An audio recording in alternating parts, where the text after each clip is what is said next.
almost went bankrupt twice, right? And my parents and whole family vowed that they wouldn't want me to be an entrepreneur. Never. They want me to run the normal race, get a degree, be a doctor, banker, lawyer per se. That's about it. But innately there's a rebellious nature. Like, I'll prove you wrong, kind of thing.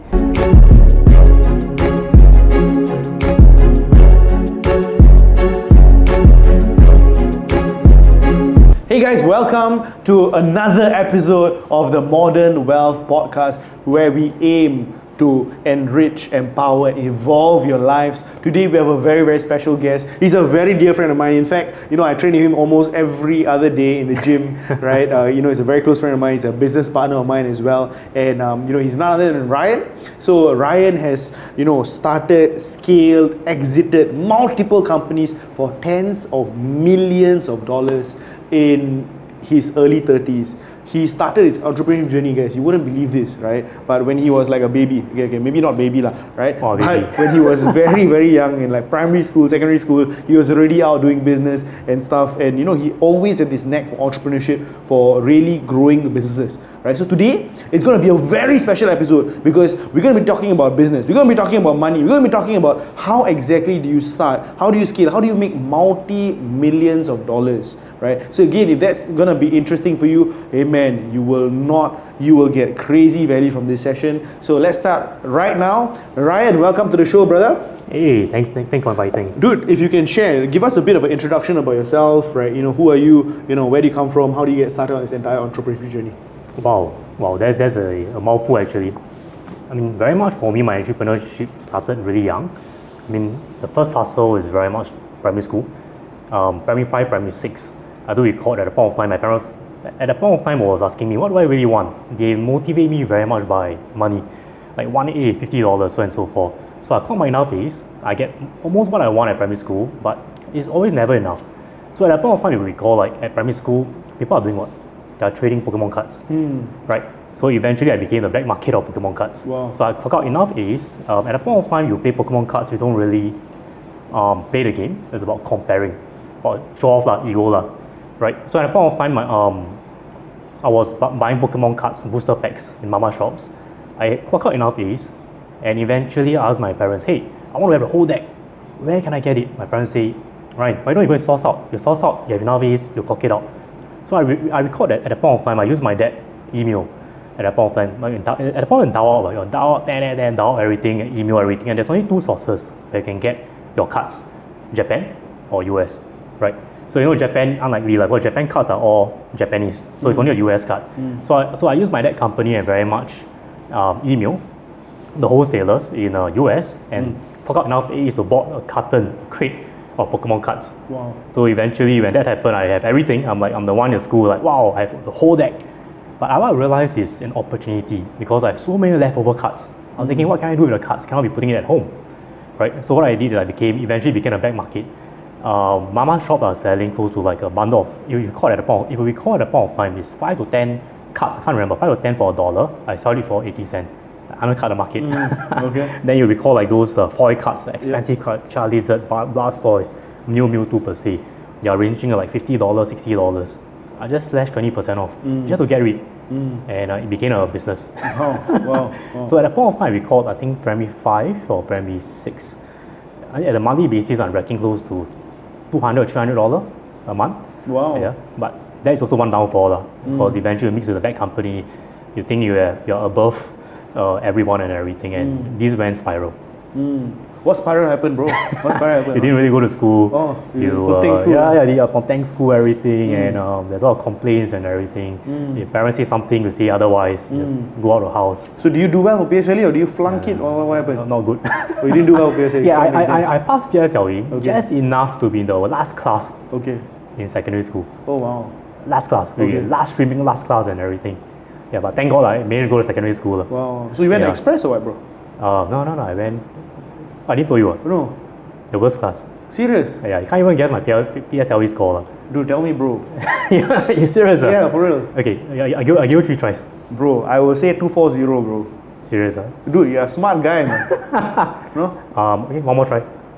Okay, if you say lowest, I will say maybe 180 maximum. Okay lah, I think way lower actually. Way lower. Yeah, I'm not sure how I did it. Uh. Yeah, I'm not sure how the school accept me everything. It's double digit lah.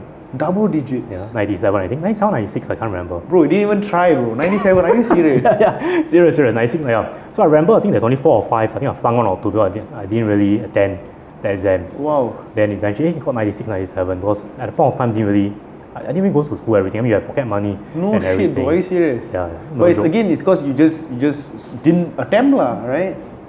I think very much because you are playing. At that point of time, I remember Wow. it's like BMX bike, skateboard, and everything, and you're like out there. So you went to secondary school and what happened, bro? Okay, so at secondary school, I went into. I mean, my mom cried and everything. Yeah. And that's very much. He applied to all the school, and he wanted me to be like a saint, right? So I that's quite interesting. Because my mom is Catholic, so I applied to all the saint. Then there's few saint. She overlooked. St. Margaret, St. Hilda's. You know the girls' school. Okay. I just put it in. Okay. So after I came back, how come a girls' school? Yeah, but in the end, I went in SC, St. Andrew. St. Andrew. Yeah, the very worst class. And at the point of time, I mean, for me, I'm not really good at my language at the point of time. I flunked my language, but I'm really good at math, right? So at the point of time, we are no longer playing Pokemon cards anymore. Really. Is the next game. So the next game is very much online. I mean, we do a lot of gaming on Maple Story at that point of time. Yeah, then I saw opportunity. So at that point of time, you're playing games and everything. And the idea is you want to shortcut the life. So what I did at that point of time, which is the second hustle, I went RIC, MRIC to buy more or less like a vacuum hack per se, like a little illegal per se, right? And offer power leveling services. So meaning to say that, hey, how does this got started? Because I want to be ahead of my peers. So what are the shortcut in life? Okay, hacks and everything. So I leverage and tap on hacks and everything at that point of time. And I level up very fast. I game the system. And upon gaming the system, I was thinking what to do next. And that's where the opportunity came about. Can I offer my friends that service? Right? So eventually, from one friend become 2 friends, become a couple of friends. And it became money making machine. How much did they pay you for this, bro? There's different tiers, 0 to 30, 30 to 70, 71, 20. Okay. So on average, for the whole cycle, I make a good $300 to $400. Wow. Yeah, per whole cycle. But when I have so easily I have 10 account, it's really 3 to 4K a month, Wow. right? Or per week per city, depending on how fast I level up. But that doesn't make my money. Because when you render my service to power level, right? What happened is very much.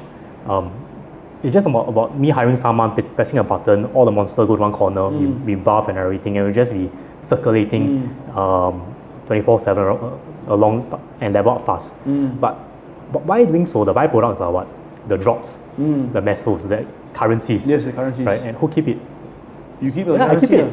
Yeah, then eventually based on this, right, I have a lot of currency, a lot of, at that point of time, white scroll, brown work glove and everything, and wow, this is a real money game, and I'm selling like $1 million for $20, $25. So you're selling the pesos, Yeah.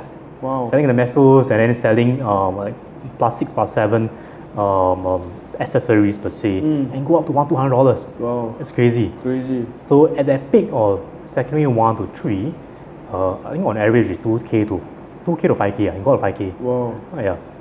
Wow, that's insane, bro. So do you not study again, bro? No, because the thing I'm pretty good at math, and from the worst class, which is normal tech, right? Yep. I went into a normal. I promoted to normal academic. Okay. Yeah. At normal academic, I was thinking, hey, that's not too bad. I can take some express lessons and everything. But I realized that the moment you go to express, there's no such thing of playing already. You have to mark. Yeah, of course. Yeah, and I'm thinking like, oh, it's so easy to promote. But I didn't very much went to express. I retained 1 more year. Yeah. So I you took went 5 express years. and you retained 1 more year? Yeah, I took 5 years, right? And based on that 5 years journey, fortunately enough, did pretty well at everything, right? And I more or less got accepted to JC per se, but I didn't really like the whole flow. JC, Yeah, at the point of time, because I think there's affiliate SAJC and a few others. And there's the first 3 months, right? And I was thinking, okay, go down there, quite cool. Like, I mean, the SAJC and I mean, the good attire. I mean, you know, Exactly. they're one of the best attires. Yeah. That's my school as well. Hey, really? Yeah. What, SAJC? Yeah. I mean, the male and the female also. Yeah, so anyway, I went out there and didn't really like, to mark again, see. Then I'm thinking, okay lah, to take calculated risk, you go to poly, right? And from JC, you went to poly, you parachute to the best class in poly. So at that point of time, I recalled, apply a little late, and I think close to the end of first or second semester. And at the second semester, there's only two courses that set me, right? One is nursing. Very serious. Yeah, and second is engineering. Okay. But I didn't take nursing lah. I took engineering. Okay. Yeah. So back then in secondary school, I was thinking, wow, you need to play the catch-up game and everything, right? So based on the catch-up game, I took a lot of leadership potential, I would say position as much as possible.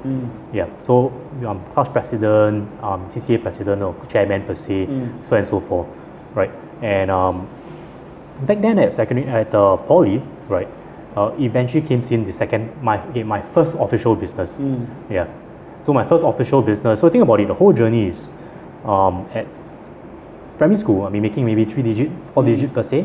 At secondary school, I became around 4-digit or 5-digit. Yeah. Then at poly per se.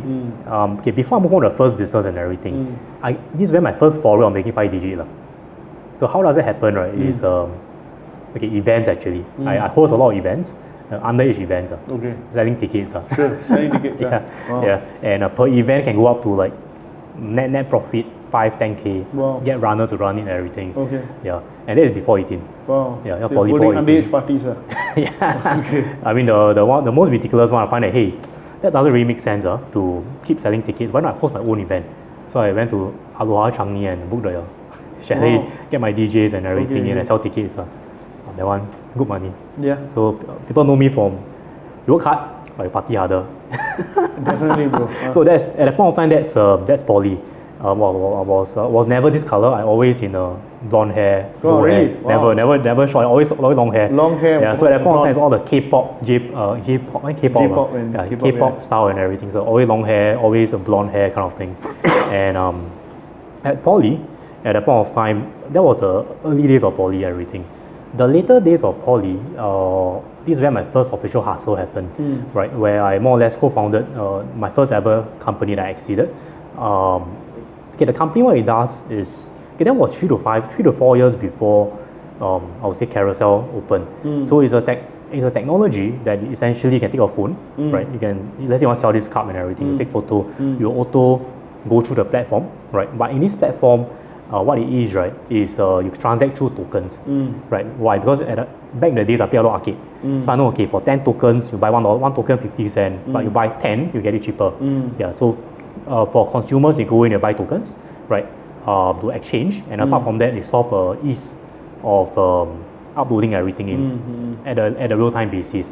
If you recall, at that point of time, there's Mocha, there's quite a few competitors. But one of the key things is when you upload things online, even to a blog shop per se, you need to resize it, you need to pixelize it. You need to have a little basic understanding of coding, right, and resizing. And that's one of the issues that the industry face.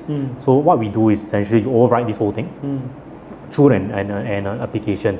Why so? Because at a point of time, or how do I enter this business is at a point of time, back to poly, I'm taking engineering. So I know like basic coding, Python, C++, C# per se, and that's got my foray into that marketplace. Yeah. So that didn't move further. Why? Because of army. So upon entering army, there's an investor came in and say, hey, why don't I just take it off of you, right? You have this technology, and I would say that's my first SE lah. Yeah, where I got a good 5-figure before army. And when you have a good 5-figure in the army, you're party all the way. So you really just party all the way. You see me in Butterfly, Zoom filter, and I find it a bit too costly. Then you turn 18, you got a first car, burn a lot of money in cars, then you'll just chong up to KL and party again. You're 18 years old, your first car started living the life, Yeah, 18 years old. Wow. Yeah, 18 first car, then move on to second car, third car, fourth car, kind of thing. Keep upgrading. Yeah, sure. But I think that's one of the biggest mistakes, I think. Because I've been burning so much money on cars, upgrades to zeng here, zeng there, and like upping max. So that's more or less the journey in poly, right?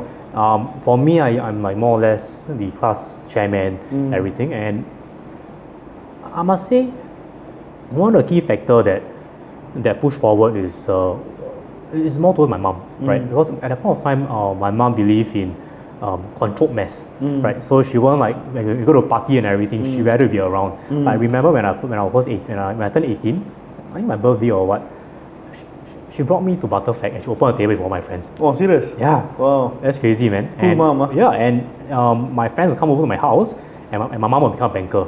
Okay. She bought shot glasses and everything, and she drink with my friends and everything, play games.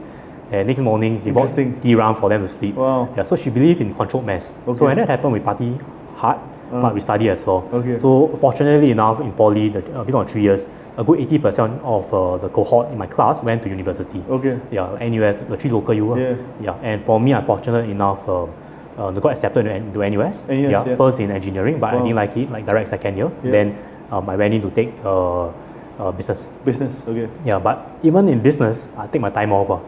I could have graduated in 2.5 years. Yep. But I took 7. 7 years. Shit, this was after army. It took 7 years to Yeah, graduate. yeah. Until your dean came to you. Yeah, and, tell me, Ryan, you have to graduate. No, you have to pay double school fee. But well, you wouldn't want to be my schoolmate in uni, why is to be that? honest. Yeah, because back in uni, I was running my second official business, right, which is a growth consultancy. Right, at the same time, apart from growth consultancy, I would say growth hacking agency per se. So you go to companies per se, and a company will approach me and say, Ryan, let me growth hack this portion, and I'll get a net profit off that gig. So I recall like the few campaign that I run, and it's an easily 5-figure for 3 or 4 month project. Yeah. So I was saying, okay, that's not too bad lah. So that's one. Second is also focusing heavily on turning a business from contract manufacturing, right, or from a trading company into a contract manufacturing, and eventually exceeding to the partners back in the days. So you can see me flying around. Why you wouldn't want to be my schoolmate? You can only see me for the first day, in the middle, at the end. Wow. Yeah. And how do I graduate at the within 7 years, right? Because the last 3 years, I think I took 9, 8, and 7 more, like 2 semester worth of module in 1 semester. Wow. But you need to work the smart way, Of course. So the one I took 9 module, I remember taking 4 or 5 A's. Oh. Yeah, it's like crazy. Why? Because I got around, I think 30 to 35 students, right, to work on one project. Okay. So I go to the finance mod and say, hey, I take the marketing. I go to marketing. I say I take the finance, and I collate the annual report and all A's. Okay. So I need to work smart lah. What the heck, man? Okay, interesting. Yeah. So based on this, at the point of time, why I take 7 years, because my interest at university is fundamentally number one is to learn module that as of my interest. That's number one. I would say network with the professors because they are, I would say, someone in the industry, right? Building connections. And third, look for potential co-founders, which I did, right? And that became my my recent last business, right? Where I built it up to close to 8 figures in valuation and sold it off 2 years ago. Yeah. And that was the biggest exit. That's the biggest exit. And exit. I mean, we got grace very much. My dad's got me my 4th lease, my age 35 under 35 lease. What was the company? What was the business exactly? Okay, it's also a little interesting. So that business alone started based on personal issues. Because me myself, I used to suffer from childhood asthma and sinus for the longest. So you will recall, right, back in the days of the last 10 years per se, there's a lot of burning in Indonesia, right? And the haze is very bad, it's rampant, it's year on year, right? So me myself, at that point of time, very kiasu lah, like, hey, I have 6 to 7 air purifiers, because that was the only solution. So from a Taobao kind all the way to a Samsung, because I refused to buy the big one. But apparently, a bit cheapskate, the small one spoil. Then I keep upgrading, then I've been spending more. Then the moment I buy the big purifier, I realized that, wow, shit, the purifier is 300-400, then the filters, few $100 or so. Wow, too low, man. So I saw a technology in another industry, back days in China, Taiwan, and I was thinking, hey, can I infuse that technology in paint? That technology is a catalyst that breaks down pollution, right, into paint. And I was doing some math, like, hey, the richest person in Asia is Go Qianliang, Nippon Paint. I'm thinking, okay lah, I mean, aim for the sun, the most fall for the moon, or aim for the moon, the most fall to the earth, right? Okay lah, let's create a paint company. right, and fight with the giant. The most get acquired, so on and so forth, right. So more or less, I created the world first paint that can purify the air. Wow. So the moment you can paint your rooms, you can smoke the room, you can eat mala the room, you can cook hot pot and everything. The wall will bring down pollution. Wow. Yep. I must say it's a hell of a journey. Yeah, we went through the VC route to raise money, valuation after valuation. We bootstrapped it. I must say the journey is not easy because there's 3 instances, if I recall, where I would tell my employees, guys, although back in the head, paper money, I have like, wow, few $1 million of paper money already. Guys, we only have 3 months runway. You guys can go for another job. But what do you mean with paper money you have, but then... No, because you based on valuation, right? Valuation, But actually you are burning and you can't really hit that growth yet or profitability because you're burning too much. Yep. Then until a bank account left like 3 months, 4 months, and you have to go to employees, tell them, hey guys, you can look for another job. But fortunately enough, we pull through lah. Yeah. Wow, that was crazy, man. And the company grew to what, 100 people, or more than 100? Yes, we have a building, 3-story building, 2 warehouses, close to 100 people. Wow. Yeah, within 3.5 to 4 years. Wow, that was crazy growth, that's crazy. man. Wow, yeah, that's crazy. Yes, and it's about managing different stakeholders and wow, the learning journey is crazy, man. Wow. It's really crazy. Dude, I think there are a lot of lessons you would have actually learned from there, right? Because after that, you took a break, you traveled the world, took a chill pill, right? Like just chill around, snowboard, doing whatever you want to do. But in that journey of building, right, you literally ate glass. You went through the lows of lows. You built up. You were the co-founder all the way up to over 100 packs. What would you say were some of your main, biggest, hardest challenges, bro? Wow. Challenges, I think there's plentiful. And what do you learn from it? What's the main thing you learn from it with regards to entrepreneurship? Okay, 90% of my time is spent on, I would say, the business, right? And building business and everything. So I record at a point of time, I'm being very aggressive, meaning to say my schedule. Think about it is, you need to keep fit, you need to be on vitamins. The moment one day I'm not on vitamin, I'll fall sick at downtime really. So it's like you are overdrive. How the schedule works is, like 6 to 7, you wake up, everything, you go to a gym, right, or for a run. Then you try to be in office before all the employees. So that's around 8:30 or 8:45. At 9, you have back-to-back meetings all the way until 6, internal meetings and everything. Then normally for 6 to 2 or 3 a.m., there's round 1, round 2, or round 3 of dinner with clients, networking, drinking. And this repeats Monday to Friday. Then on Saturday, you're like drained already. You're like taking a break, KO already. Then on Sunday, go to church repent. Wow. Yeah, go to church repent. Then one of the things that I said is every Monday we have a monthly meeting, weekly meeting, and all department head will have to send me a pre-reading beforehand by by Saturday night or Sunday noon. So I'll spend 6 p.m. onwards to review the last week. At the same time, to value add, doing research for the Monday presentation. Yeah, so my life just went through like that. Wow. And in the blink of eyes, it's just 3 or 4 years. So back to learning lessons and everything. One of the few things that I learned is, or the biggest I must say, is there's a lot of shining objects. Yeah. There's a lot of shining objects. So meaning to say that, hey, you have this business, you are doing this right now, a paint business, but suddenly there's certain things that are shining. You're thinking like, hey, should I be touching it? Should I be exploring it? But the moment you touch doing this, your attention span is split, right? Then when that happened, then nothing happened again. Oh, that's split again. That keeps splitting. Then when you start to reflect, you realize that shit, the fundamental things are not doing well. Why are you exploring so many things, right? So it's a lot of the thesis of like, there's this meme where you are digging a mine, and suddenly people say, hey, there's another mine, there's another diamond there, yes. right, a goal is there, and then you are just one step for the goal, move on to other things. Oh man, wow, that's crazy, and I learned it the hard way, very much, right, of not being focused and everything. So one of the key things of solution that I implement on this, right, is about this framework. I call it the mission vision framework. It's a triangle. Think about it, right? So on top of the triangle, okay, the textbook style is mission and vision is a little different. For me, I start off with vision first, right? So what's your vision? Your vision is to fly to the moon, assuming, right? To fly to the moon and everything. Then it will be one mission. So to fly to the moon and fly to the sun is different, right? You need to prepare different things. So to fly to the moon. Then from there, the triangle, you break out into 2 missions. So what is mission to me? Mission is like you go to army, Chong Sua, like a SWAT team kind of thing. You want to conquer and then move out, right? So to fly to the moon, what you need to do? Two things. You need to find an astronaut, people to fly the plane or fly the rocket, and the second, very much to build a plane. You see, so this comes into these two things. You see, in the moment you say you'll fly your sun, the whole mechanism change really. You need to think about the heat and all that kind of thing, right? Then from one mission, I break it down into 3 goals.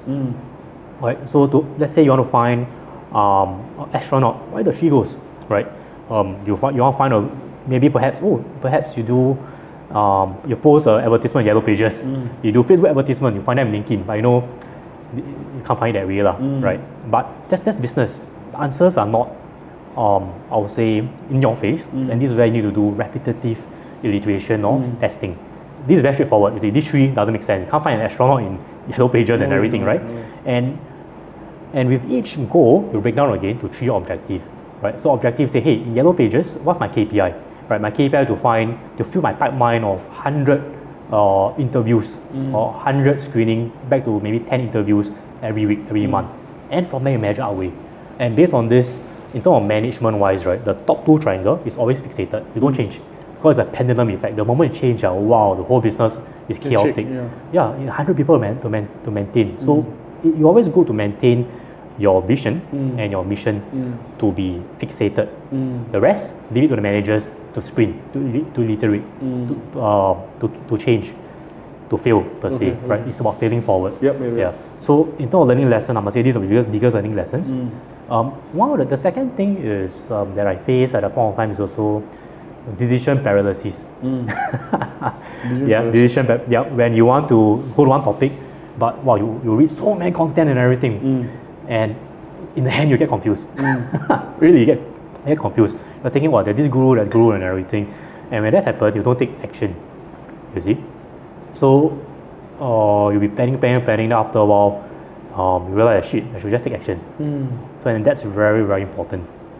So with this, what I do is I map down my triangle, right, and I say, okay, based on this learning, does it hit 60% of my objective? My rule is 60 or 70. 60%. Say, the answer is yes, I'll do another 40. It is 40% based on the risk, am I able to absorb that risk? Right? If the answer is yes, I look for 1 or 2 others and tell them, hey, are you able to absorb this risk? You move really. Interesting. Yeah. So the question is, in business, it's about speed. It's not about perfection. As what they say, you're no longer the bigger fish that win a race. It's the fastest fish. Yes, it's the fastest fish. With the speed of implementation. The speed. Yeah. So it's about failing. It's about iterations, multiple iterations after iterations. So to try and go again, brother. Yeah, man. Yeah. So that's my second biggest. The top 2, I would say, the top 2 biggest learning factor. The third one, well, which I believe many of even for you or many of audience are also entrepreneurs are also a victim of this, is you're overly sentimental to your employees. Meaning to say, you find someone that's bad or go fit, you just like, give chance, 1-2 chance. Then at the end of business, they're the bottleneck. Right? Because you're overly attached. Right? I mean, even for you as well, right? Sure. Yeah. So that the early days, like, wow, the early employee will chong sua together. But the question is, are they growing in tandem or in respective towards the growth of the company? Are they relevant at the point of time, right? Or are they capping the growth? And that's very important. Very so interesting. Even for me, I'm like super sentimental, right? To friends and everything. I want the best to them. So with this, to solve this, is to measure things both objectively, right, and subjectively, right? Subjective, well, is about emotion and everything. It's a bit hard to say, so I always make it objective.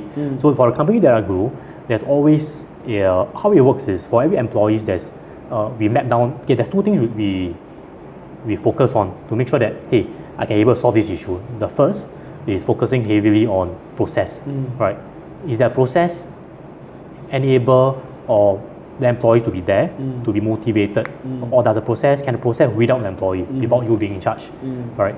That's the first thing. The second is empowerment, right? Do you give the employees the empowerment to do things, autonomy to do things, and are you empowering them to grow, which is important, right? So for every employees that come to me in the past, I will tell them, hey guys, well, this whole journey that you have in my previous company is a stepping stone. Now you are 1.0.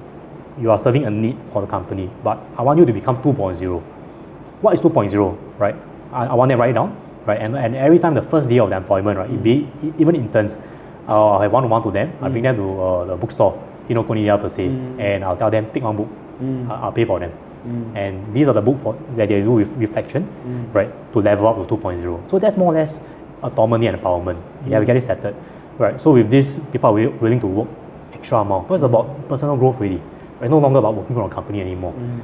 The other thing is process, right? And this is very systematic. Meaning to say that, hey, what is your job description? What is the company key result area? What is your KPI, right? And what is your threshold to hit are you hitting the minimum viable? I would say roles and responsibility to perform, right? If you are, fantastic, you'll always be there, right? The system will not be you out. But if you choose to be at the lower bound, right, you'll always be, there's review.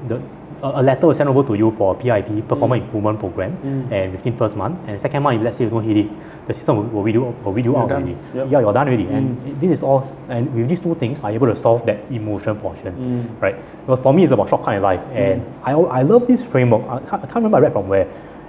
X and Y axis, you can think about it, right? Yep. So based on the X and Y axis, up and down, right, you can talk about leadership. Left and right, it's about your skill sets. You are breaking down into 9 quadrants per se, right?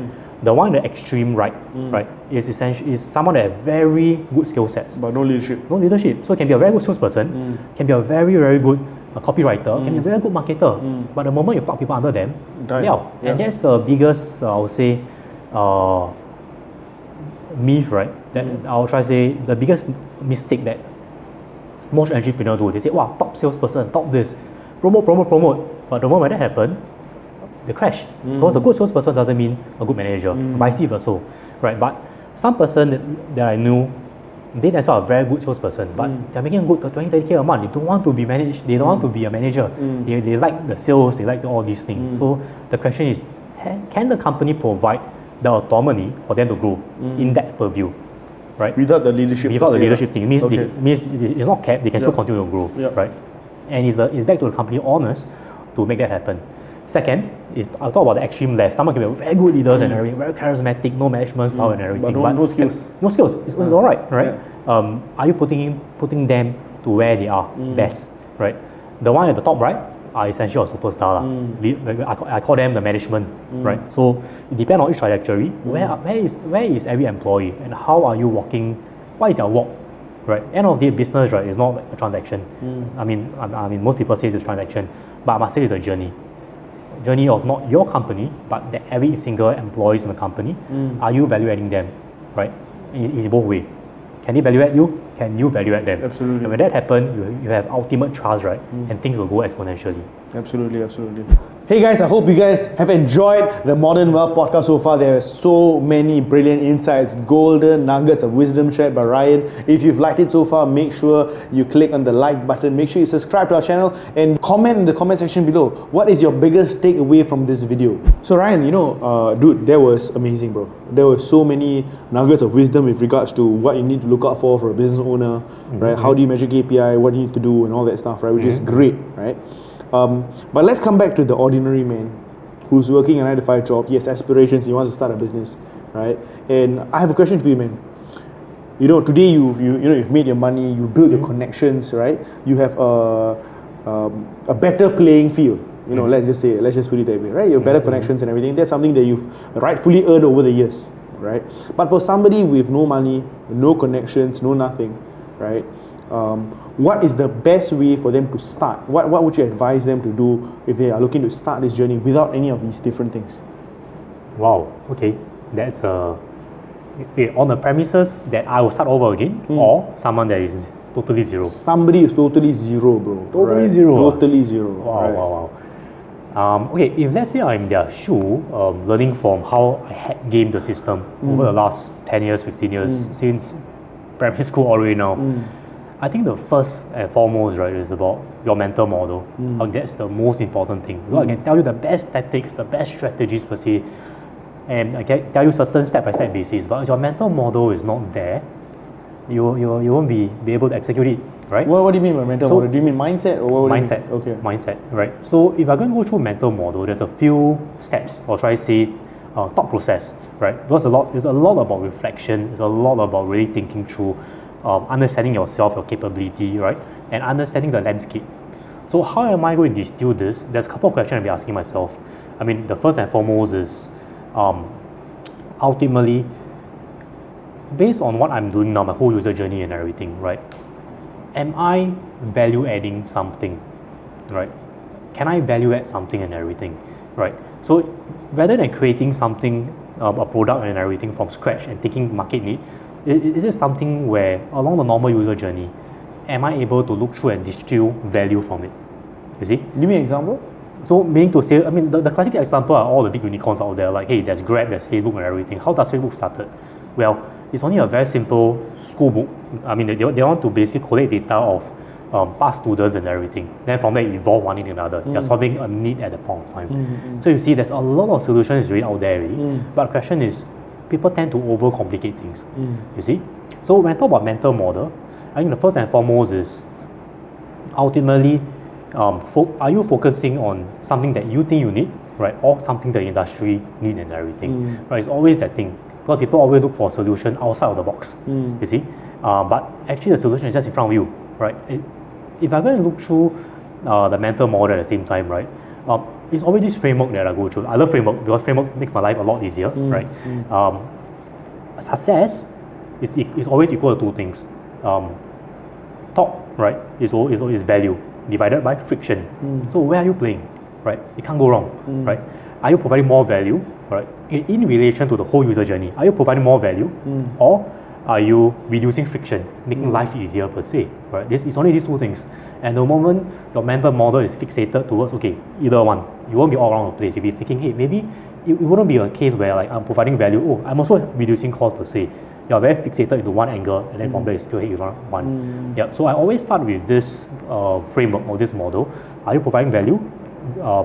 Divided by, are you reducing friction? So a lot of my mental model revolve. This is the first thing, right? The second thing, if I'm going to go through, is more or less, are you selling things or try to pushing a value, or are you in a context way or in a content based way? Content way or context? Content based or context based, Okay, right? what It's do very you mean? different. So when I talk about content, for example, I say, hey, I'm selling you a phone, right? That's a content basis. But if I'm going to say, hey, in a context basis, I'm selling you efficiency. And you say, hey, with this phone, I'm selling you communication, the ease of communication, you can get things done faster, better, and everything. So once you establish a value, either a value or friction, then you move on to the actual sales. How can you contextualize the content, which is very important, right? So the second steps for the mental model, if I go through a framework, yes, go through a user journey, run through the value chain of, is it a value adding or reducing friction, and how do you contextualize the content of the solution you have, right? So it's always that mental model and everything, right? And a lot of time, when you push forward a solution, one of the key things that I see people are doing is they tend to overcomplicate things. They see a solution, they make things more complicated, like, wow, I solved something. But actually, it's just only one step. Why do you need 3 steps? To make sure that, oh, your dashboard, you have all these things, too fancy, right? So the word is simplicity is always a bliss. So I always go through that mental model is you want to build business, you want to go through day in, day out and everything. The first thing is mental model, right? Where is your mental model? Are you solving a need? Are you solving a want, right? Are you focusing? But then again, it's so back on your situation. Meaning to say, at this point of time, you see a solution and everything. You see a clear solution. Is this solution at this point of time worth your time to chase it? Because we're talking about the normal folks, right? That essentially might not climb up the Maslow hierarchy on this yet. They are basically focusing on getting a shelter, getting food and everything before chasing dream.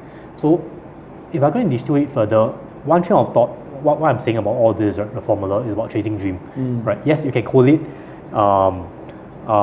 you can collate it and do it from start to end and everything. I'm meaning to say, you can start building from now. But does it something fit you at the short term basis, right? So on the hindsight, the other segment is more towards, are you chasing a necessity or are you chasing a dream? You see, right? So for the common folks who want to basically start from scratch and everything, my first thing is, to always growth hack your way out to necessity itself, right? Chase the necessity and everything.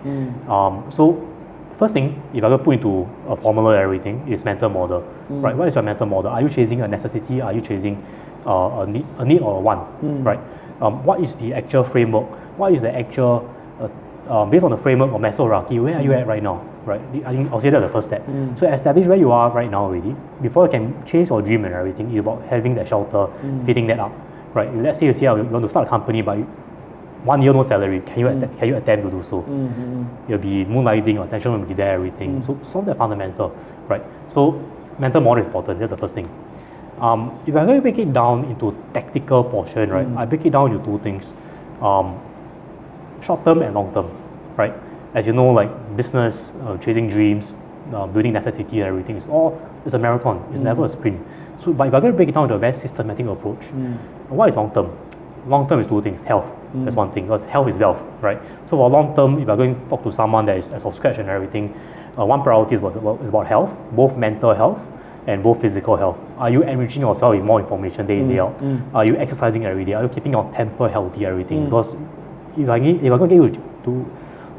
going to bring you 10 things, 20 things, 100 things to do a day, can you run the race? Rather than, after 1 month, after 2 months, you burn out already. Sure. So, at a long-term perspective, it's health, right?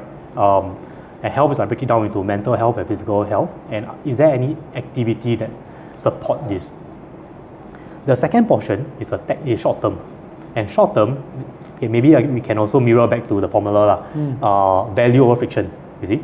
So if I'm going to contextualize that business formula into a personal life formula, right? Value, right? Value to yourself. Are you generating enough income? Do you have enough multiple stream of income, right? That can feed you, right? That's the first thing, right? Second, do you have a passive stream of income through perhaps investments, so on and so forth. So on top value is about income generation, right? The one below, right, we talk about friction. What is your friction? Is very much, are you optimized? Meaning to say, your expenses, your liabilities, right? Are you maximize the game for perks per se? As what they say, like rich get richer. Why? Because they hit certain income, then a lot of things are free. Are you tapping on all these resources and everything, right? So these are short-term and mid-term basis. You more or less have to growth hack your way up. There's all tactical motion and everything, but these two will come hand in hand, right? So if I go through the layman and everything, it's really go through the mental model, understanding where are they in the whole hierarchy, right? And based on short-term and long-term goal, to really plot the whole curve and plot my execution plan, right? If I run through the actual execution per se, if I am starting from scratch, well, I think the key thing is to really understand myself and what can I provide as of value towards the other party, right? So meaning to say, you're assuming I have no connections. Okay, if I'm going to go back to scratch zero right now, I'll tap on my connection and everything. I'll tap on what I know, be able to value add them and everything, give and be given, right? And for them, make my money through that, or come back through that. But for a common man, I think unlikely the case, because a lot of things have not been built. For sure. So if I'm going to reverse that wheel, the first thing, foremost, right, is upscaling yourself. That's the first thing. Upscaling yourself through mentorship, through courses and everything. So that's the very first thing that I'll do, right? So once you see a value and you can upskill yourself through all the courses and everything, now there's so many online content, right? Paid, free and everything. Just go and read, go and learn, upskill yourself. Once you have that ready, second is go through a phone book and see, hey, which are the friends that can fit that value that I'm interested in, you see? Well, that's very practical. Then when that happens, you see, you scope down and see, actually this friend is business, assuming the topic is marketing. You look through a phone book and say, okay, this friend doing business, and then just talk to them, buy them a coffee and say, hey, I just learned this, can I help you and everything? But it is for free. I just want a testimonial, right? And if this goes well, then maybe start paying me a token, right? And you're just trading off your time through something, right? So that's the second thing that I'll be doing. Once I have that ready, I'll build my basic amount of basic income, right? Okay, I can get 1K, 2K, 3K a month ready, stably to fit off my expenses ready and everything. Then I move on to the second phase, which is networking. Go out, network, build a network, connect to more people, everything, and grow the pie. Interesting. Yeah. Then after growing a pie already, then the last part is essentially optimization. Say, hey, credit cards, you need to get 10K a month income, blah blah blah, all these things, perks. When you optimize this now at the start, where you're nothing, I mean, it's a zero-sum game. There's nothing to optimize. I mean, the moment you come to a certain level, then the optimizer came about already, and that optimization will become the amplifying effect.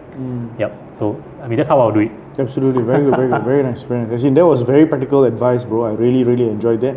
Right. Let me pull out one very important thing that I want to ask you, bro. Right. So the important thing which I want to ask you is this, bro. So very simply, one question I want to ask is, what are some unconventional approaches that you took, right? Pretty much, to achieve success in your own business, right? What are some non-traditional things that you actually did for yourself? Non-traditional. Wow. Well, actually, there's quite a few actually. Tell me. Okay. Well, there's a lot of you can Google this and everything. There's a lot of solution out there, but maybe I share something that I approach, my approach and everything. For me, first, I break down the two factor. Well, for me is I can break it down into two things. One is internally and externally, right? Externally is outside. Who do I mix up with, right? So externally, I say, hey, the unconventional thing is essentially the first thing is I don't mix with people around my age. To be honest, since part of my success, since secondary school onwards, I've been meeting and mixing people 10 years older than me that are very successful and all these things. Very nice. Because sounds like me, bro. That's what they say, your network, your net worth, right? I mean, that's well, I don't really resonate well with my peers, but I choose that path, right? It's a little unconventional. People are out there running through gaming and everything, but I choose not to game, I do other things out of the norm, and I shortcut the whole curve. Because why is it important? Because they themselves are human. We are human as well. They take 10 years to do so. Why can't us do the same thing, right? We have the same brain and everything. So I always challenge the status quo. Hey, you can make $1 million. You know me, you're there. I'm there. I'm here as well, right? Why can't I do it? Can I learn from you to shortcut it faster? I'm sure you have a lot of learning factor, right? So the first thing that I do is always to mix with people that are way successful than me, right? And learn from them. Be really humble and everything, and really there to learn from them. And through that, be able to value add them as well. You see, it's a two-way thing. Right, you can value add them through your learnings and everything, and this way they are able to share things with you. Fantastic, boom! Eventually you get the first thing done. So yeah, so that's I would say the one of the key things. I talk about external factor, right? When I talk about internal factor, is how do I operate my modus operandi per se, right? Is a lot of time, and that's something I learned the hard way. In the past, I used to set goals, very lofty goals, like hey. Every year I said, during New Year, everything, during Christmas, I set my year goal, all this very lofty, I want to have 6 packs, all these things, I'll hit the income. Then after a while, 1 month, 2 months, no steam already. Yeah, sure. No steam. Oh, this is very good. I remember you telling me this, yes. Serious, no steam already. You're like, fuck man, no steam already. And so what I did essentially is I break it down into micro steps, right? So in business, they call it sprint, every 2 week sprint. But I was thinking, this tip is so good in business. Like Amazon did 10,000 sprint a month. Experiment. They measure failure, not success. Right? Because the more thing you fail, the more thing you learn, and more thing you can change and optimize. So I use that same approach in sprint into my personal life. So every 2 weeks, my bigger goal, I break it down all the way to 2 weeks, and I tell myself, okay, Ryan, 2 weeks only, get your shit done, get things done, and leave every 2 weeks.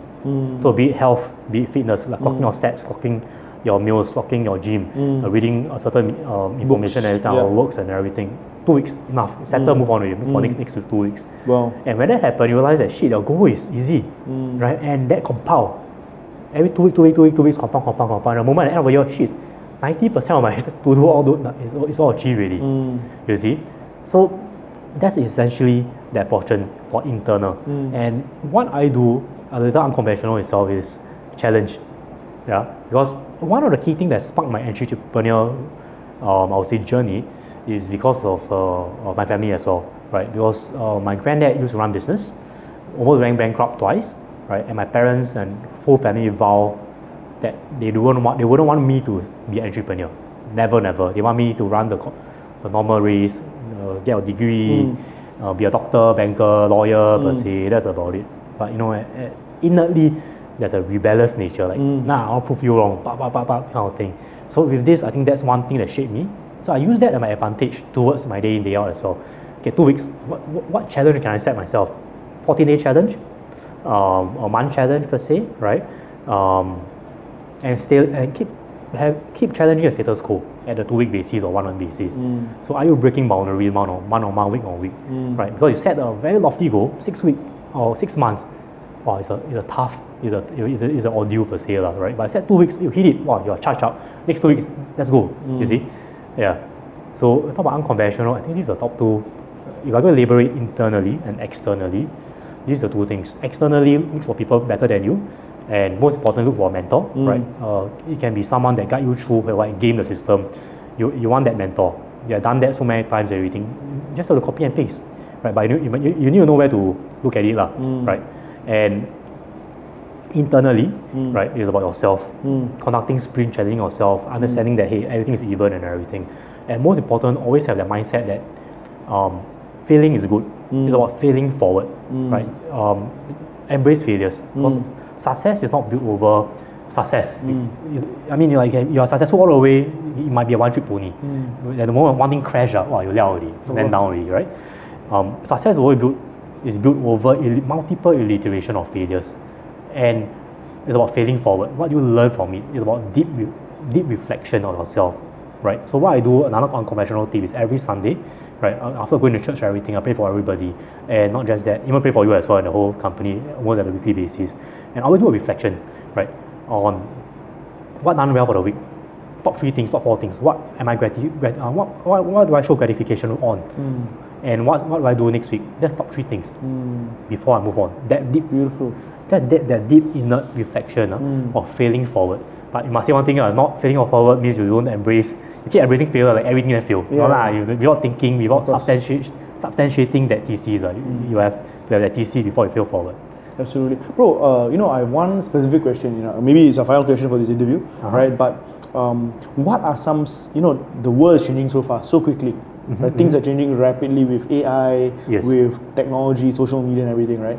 But what are some specific strategies that you would ask people to focus on for 2023 and beyond? Specific strategy. I think is don't chase. Rather than focusing on strategy per se, right? If I'm going to lay into one thing, is don't follow the crowd. Don't follow the crowd. Everything. Okay. Focus on your personal learning. Okay. Focus on your fundamental. Because if let's say, I mean, right now the things are moving so fast and everything. And if let's say you follow a crowd, you haven't even walked, you haven't even crawled, you haven't fly already. You'll crash fast. Absolutely. Right. So focus on fundamental. Focus on fundamental. Understand what interests you. Look for a mentor that can game the system and everything. And essentially learn from them, spar with them, right? And if they had done that multiple times and everything, your whole life is shortcut, right? So look for that mentor, look for someone that game the system and everything, and learn from them, right? And with this brings off more strategies, more tactics and everything. So it's always that internal reflection, internal growth. And when you have that already, that skill sets, market up, market down, you're there, right? I mean, there's market up, you can ride with the mentors and you move forward. Market down, essentially you know where to tally it back, right? Yeah, because rather than you went in and get burned because of lack of experience. So it's always that mentorship, it's always that learning, right? Like for you yourself, Modern Wealth Academy per se, is very much about the skills that you're trying to impart, be it business, health, education and everything. Being a smart investor per se, all the more having all this curriculum and learn from it to push forward. Personal growth is key. So Ryan is a partner together with us in Modern Wealth Academy, right? So Ryan, can you share with the audience how you're going to be perhaps adding value to our community? How people can achieve breakthroughs they can never achieve, right? Together with the guidance and everything. Okay, I think that's something that I think is not yet discussed, but I think that's something I've been boiling over the last few months and everything. So what I can do is very much I can condense all my learning, right, into put into a master class, a course and everything. And I'm trying to see hey, how can I actually value add individuals to growth hack their journey, right? So the keyword that I just thought of immediately is hey, are you gaming it or are you being gamed? Are you gaming it or are you being gamed? Okay, cool. The game. Yeah, the game, man. Yeah, so what is the true game and everything? So perhaps maybe Modern Wealth Academy can collaborate, do up a master class per se, and really transform life per se, right? People have not done it 0 to 1. What's 0 to 1? Multiple income stream, biohacking and everything. How can I make my life in order? How can I climb out the race of hierarchy? That's 0 to 1 perhaps, right? That could be one area. 1 to 10, you already hit certain income already. How can I reduce my expenses liability, have more perks and everything that is untapped? right? How do you game insurance? How do you game credit cards? How do you game lifestyle and everything? You see, that can be 0 to 1, or that can be 1 to 10. And 10 to 100 is like, let's say you're very optimized already. It's about investments, opportunities, right? Because for me right now, as you know, like I'm running a venture studio and at the same time a venture cap arm where we invest in opportunities, and these opportunities are both venture side and private equity side that's not available for common, right? But there's a prerequisite. You need to have certain income to even play that game, right? The 10x game, I call it the moonshot game. You see, so it's a very step-by-step process, and perhaps that's something we can work together to bring value to the audience. Awesome. So guys, again, you want to be in touch with Modern Wealth Academy. You want to be part of the community. Why? Because we have brilliant people like Ryan who work together us very, very closely to bring exclusive opportunities to our audience as well. Right. So I hope you guys found this video absolutely beautiful, guys. I learned so much. There were so many actionable advice and tips. And dude, a guy who got 97 points can also make it, right? Like for real, right? Nothing should stop you. I hope that story inspired you guys, right? The spirit of entrepreneurship was truly amazing, Ryan. Thank you so much for sharing. And Ryan, they can't really find you, right? Through Modern Wealth Academy. Through Modern Wealth Academy, that's how they can find, right? He's not exactly very available on social media. I need to buck up on there. Sure. Right, but through Modern Wealth Academy, you guys can get in touch with Ryan as well. Right, guys, so again, I hope you guys enjoyed the video. One more time, make sure you like this video. Share in the comment section what you like most about Ryan and what you learned best about this video as well. And most importantly, guys, make sure you subscribe so you get notifications of our future videos. Take care, God bless, and we'll see you all in our next video.